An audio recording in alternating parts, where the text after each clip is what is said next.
আসসালামু আলাইকুম। আশা করি সবাই ভালো আছেন। আমরা আজকে আম মারছি। দেখুন,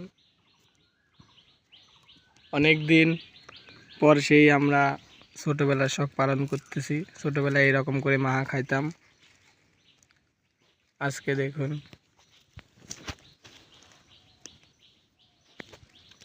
তো হৃদয় কিছু বলবা? ও এখন কাজে ব্যস্ত আছে। আমাদের আম চলছে, এই যে বিট লবণ, একটা গাবও আছে এইখান থেকে। দেখুন আমাদের দোস্ত আশিক, বড় ভাই, দোস্ত না বড় ভাই।